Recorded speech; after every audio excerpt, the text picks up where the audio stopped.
ಬಿಜೆಪಿಯ 14 ಎಂಪಿಗಳಿಗೆ ticket miss. Ticket ವಂಚಿತರ ಕತೆ Govinda. BJP ಸುಳ್ಳು, ಕಾಂಗ್ರೆಸ್ ಸತ್ಯದ ನಡುವೆ ಯುದ್ಧ. ಈ ಸಲದ ಲೋಕಸಭಾ ಚುನಾವಣೆ ಧರ್ಮ ಯುದ್ಧವಲ್ಲ, ಸತ್ಯ ಮತ್ತು ಸುಳ್ಳಿನ ನಡುವಿನ ಮಹಾಯುದ್ಧ.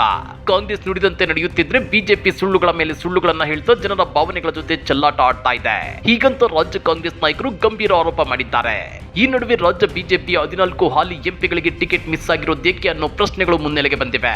ಇದೇ ವಿಚಾರವಾಗಿ ವಾಗ್ದಾಳಿ ನಡೆಸಿರುವ ಡಿಸಿಎಂ ಡಿಕೆ ಶಿವಕುಮಾರ್ ಬಿಜೆಪಿ ವಿರುದ್ಧ ಕೆಂಡ ಕಾರಿದ್ದಾರೆ. ಹಾಗಾದ್ರೆ ಏನಿದು ಸುಳ್ಳು ಮತ್ತು ಸತ್ಯದ ನಡುವಿನ ಮಹಾಯುದ್ಧ ಅಂತ ಅದನ್ನ ಡೀಟೇಲ್ ಆಗಿ ತೋರಿಸ್ತೀವಿ. ಆದ್ರೆ ಅದಕ್ಕಿಂತ ಮೊದಲು ನಮ್ಮ ಚಾನೆಲ್ ಅನ್ನು ಸಬ್ಸ್ಕ್ರೈಬ್ ಮಾಡ್ಕೊಳ್ಳಿ, ಹಾಗೇನೇ ಪಕ್ಕದಲ್ಲಿರೋ ಬೆಲ್ ಬಟನ್ ಅನ್ನು ಪ್ರೆಸ್ ಮಾಡಿ. 2019ರಲ್ಲಿ ಪ್ರಧಾನಿ ಮೋದಿ ಮತ್ತು ಬಿಜೆಪಿ ಮೇಲೆ ಜನ ಅದೆಷ್ಟು ನಂಬಿಕೆ ಇಟ್ಟಿದ್ರು, ಈಗ ಅದೇ ನಂಬಿಕೆ ಹುಸಿಯಾಗ್ತಿದೆ. ಅದರಲ್ಲೂ ಕರ್ನಾಟಕದಲ್ಲಿ ಬಿಜೆಪಿ ವಿರುದ್ಧ ದೊಡ್ಡ ಕಾರ್ಮೋಡವೇ ಕವಿದಿದೆ. ಅದಕ್ಕೆ ಲೋಕ್ಪಾಲ್ ಸಮೀಕ್ಷಾ ವರದಿಯೇ ಸಾಕ್ಷಿ. ಲೋಕ್ಪಾಲ್ ಸಮೀಕ್ಷಾ ವರದಿ ಪ್ರಕಾರ ರಾಜ್ಯದಲ್ಲಿ ಕಾಂಗ್ರೆಸ್ 15ರಿಂದ 17 ಸ್ಥಾನಗಳನ್ನು ಗೆಲ್ಲುವ ಸಾಧ್ಯತೆ ಇದ್ದು, ಬಿಜೆಪಿ ಕೇವಲ 11ರಿಂದ 13 ಸ್ಥಾನಗಳಿಗೆ ಕುಸಿಯುತ್ತೆ ಅಂತ ಹೇಳಲಾಗಿದೆ. ಇದು ಬಿಜೆಪಿಗೆ ಅತಿ ದೊಡ್ಡ ಆಘಾತ ಅಂತಲೇ ಹೇಳಬಹುದು. ಮೋದಿ ಹೆಸರಲ್ಲಿ ಮತ್ತೊಮ್ಮೆ ಸುಲಭ ಗೆಲುವಿನ ಕನಸು ಕಾಣ್ತಿದ್ದ ಹಲವು ಅಭ್ಯರ್ಥಿಗಳಿಗೆ ಸಮೀಕ್ಷೆ ಭಿಕ್ಷಾ ಕೊಟ್ಟಿದೆ. ಹಾಗಾದ್ರೆ ಬಿಜೆಪಿ ನಾಯಕರು ನುಡಿದಂತೆ ನಡೆದಿದ್ರೆ ಈ ಪಾರ್ಟಿ ಸೀಟುಗಳ ಸಂಖ್ಯೆ ಅದೇಕೆ ಕುಸಿಯುತ್ತಿತ್ತು ಅನ್ನೋ ಪ್ರಶ್ನೆ ಎದ್ದಿದೆ. ಅಷ್ಟೇ ಅಲ್ಲ, ಈ ಸಲದ ಲೋಕಸಭಾ ಚುನಾವಣೆಗೆ ರಾಜ್ಯದಲ್ಲಿ ಹಾಲಿ 14 ಎಂಪಿಗಳಿಗೆ ಬಿಜೆಪಿ ಟಿಕೆಟ್ ಕೊಟ್ಟಿಲ್ಲ. ಪ್ರತಾಪ್ ಸಿಂಹ, ಸದಾನಂದ ಗೌಡ, ಕಟೀಲ್, ಅನಂತ್ ಕುಮಾರ್ ಹೆಗಡೆ, ಕರಡಿ ಸಂಗಣ್ಣ ಹೀಗೆ ಒಟ್ಟು 14 ಎಂಪಿಗಳಿಗೆ ಬಿಜೆಪಿ ಟಿಕೆಟ್ ಕೊಟ್ಟಿಲ್ಲ. ಹಾಗಾದ್ರೆ ಇವರೆಲ್ಲ ನಾಲಾಯಕ್ ಅಂತ ಅರ್ಥನಾ, ಅಥವಾ ಇವರಿಗೆ ಮತ್ತೆ ಗೆಲ್ಲುವ ಸಾಮರ್ಥ್ಯ ಇಲ್ಲ ಅಂತಾನ ಅಂತೇಳಿ ಶ್ರೀಸಾಮಾನ್ಯರು ಪ್ರಶ್ನೆ ಕೇಳ್ತಿದ್ದಾರೆ. ಇದೇ ವಿಚಾರವಾಗಿ ಪ್ರತಿಕ್ರಿಯಿಸಿರುವ ಡಿಸಿಎಂ ಡಿಕೆ ಶಿವಕುಮಾರ್ ಬಿಜೆಪಿ ಪಕ್ಷ 14 ಸಂಸದರಿಗೆ ಟಿಕೆಟ್ ನಿರಾಕರಿಸಿದೆ. ಯಾಕಂದ್ರೆ ಅವರೆಲ್ಲರೂ ಸೋಲ್ತಾರೆ ಅಂತ ಅವರಿಗೆ ಮೊದಲೇ ಗೊತ್ತಿತ್ತು. ಟಿಕೆಟ್ ವಂಚಿತ ಬಿಜೆಪಿ ಸಂಸದರಾದ ಪ್ರತಾಪ್ ಸಿಂಹ, ಡಿವಿ ಸದಾನಂದಗೌಡ ಸೇರಿದಂತೆ ಅನೇಕರಿಗೆ ಗೋವಿಂದ ಗೋವಿಂದ ಎನ್ನುವ ಮೂಲಕ ವ್ಯಂಗ್ಯವಾಡಿದ್ದಾರೆ.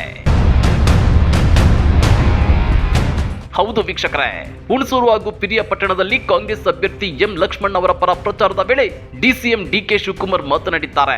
ಬಿಜೆಪಿಯವರು ಯಾಕೆ ಪ್ರತಾಪ್ ಸಿಂಹಗೆ ಟಿಕೆಟ್ ಕೊಟ್ಟಿಲ್ಲ, ಶೋಭಕ್ಕ ನೀನ್ ಹೋಗಕ್ಕ ಅಂತೇಳಿ ಹೊರಗಡೆ ಕಳಿಸಿಬಿಟ್ಟಿದ್ದಾರೆ. ಸಂವಿಧಾನ ಬದಲಾಯಿಸುತ್ತೇವೆ ಅಂತಿದ್ದ ಅನಂತ್ ಕುಮಾರ್ ಹೆಗಡೆ, ಕೇಂದ್ರ ಸಚಿವ ಎ ನಾರಾಯಣ ಸ್ವಾಮಿ ಅವರಿಗೂ ಬಿಜೆಪಿ ಟಿಕೆಟ್ ಕೊಟ್ಟಿಲ್ಲ.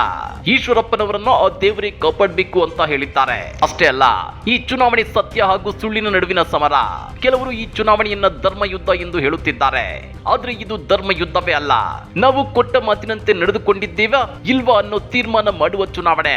ಕಾಂಗ್ರೆಸ್ ಅಧ್ಯಕ್ಷನಾಗಿ ನೀವು ನಮ್ಮ ಮೇಲೆ ನಂಬಿಕೆ ಇಟ್ಟು ಇಲ್ಲಿ ಕಾಂಗ್ರೆಸ್ ಶಾಸಕರನ್ನ ಆಯ್ಕೆ ಮಾಡಿದ್ದಕ್ಕೆ ಧನ್ಯವಾದಗಳು. ಸರ್ವಜ್ಞ ನಂಬಿಕೆಗಿಂತ ದೊಡ್ಡ ಗುಣವಿಲ್ಲ ಅಂತ ಹೇಳಿದ್ದಾರೆ. ನಾವು 25 ವರ್ಷಗಳ ನಂತರ ಈ ಕ್ಷೇತ್ರದಲ್ಲಿ ಸ್ವಾಭಿಮಾನಿ ಒಕ್ಕಲಿಗ ಅಭ್ಯರ್ಥಿಗೆ ಟಿಕೆಟ್ ನೀಡಿದ್ದೇವೆ. ರಾಜ್ಯದಲ್ಲಿ ಕಾಂಗ್ರೆಸ್ 8 ಜನ ಒಕ್ಕಲಿಗರಿಗೆ ಟಿಕೆಟ್ ನೀಡಿದೆ. ನಮ್ಮ ಪಕ್ಷ ಸದಾ ಸಾಮಾಜಿಕ ನ್ಯಾಯಕ್ಕೆ ಆದ್ಯತೆ ನೀಡಿದೆ. ಎಲ್ಲ ವರ್ಗದವರಿಗೆ ಸರ್ವರಿಗೂ ಸಮಪಾಲು ಸಮಬಾಳು ತತ್ವದ ಮೇಲೆ ಆಡಳಿತ ಮಾಡುತ್ತಿದ್ದೇವೆ. ನಮ್ಮ ಲೋಕೋಪಯೋಗಿ ಸಚಿವ ಸತೀಶ್ ಜಾರಕಿಹೊಳಿ ಸೇರಿದಂತೆ ನಮ್ಮ ಸಂಪುಟದಲ್ಲಿ ಮೊದಲ ಬಾರಿಗೆ 3 ಪರಿಶಿಷ್ಟ ಜಾತಿಯವರಿಗೆ ಮಂತ್ರಿ ಸ್ಥಾನ ನೀಡಿದ್ದೇವೆ. ಆ ಮೂಲಕ ನೊಂದ ಜನರಿಗೆ ಅವಕಾಶ ನೀಡಿದ್ದೇವೆ. ಈ ಜಿಲ್ಲೆಯಲ್ಲಿ ನೀವು ನಮಗೆ ಶಕ್ತಿ ತುಂಬಿದ್ದೀರಿ. ಕಮಲ ಕೆರೆಯಲ್ಲಿದ್ರೆ ಚಂದ, ತೆನೆ ಹೊಲದಲ್ಲಿದ್ರೆ ಚಂದ, ದಾನ ಧರ್ಮ ಮಾಡುವ ಕೈ ಅಧಿಕಾರದಲ್ಲಿದ್ರೆ ಚಂದ. ನಾವು ಕಳೆದ ಚುನಾವಣೆ ವೇಳೆ ಕೊಟ್ಟ ಮಾತಿನಂತೆ ಅಧಿಕಾರ ತೆಗೆದುಕೊಂಡ ಮೊದಲ ದಿನವೇ ಮೊದಲ ತಾಸಿನಲ್ಲೇ 5 ಗ್ಯಾರಂಟಿ ಯೋಜನೆಗಳ ಜಾರಿಗೆ ಅನುಮೋದನೆ ನೀಡಿದ್ವಿ. ಬಿಜೆಪಿ ಕಳೆದ ಚುನಾವಣೆಯಲ್ಲಿ 300 ಸೀಟು ಗೆದ್ದು ಏನ್ ಮಾಡಿದ್ದಾರೆ? ಅವರು ಏನ್ ಹೇಳಿದ್ರು? ವಿದೇಶದಲ್ಲಿರೋ ಕಪ್ಪು ಹಣ ತಂದು ನಿಮ್ಮ ಖಾತೆಗಳಿಗೆ 15 ಲಕ್ಷ ಹಾಕೋದಾಗಿ ಹೇಳಿದ್ರು.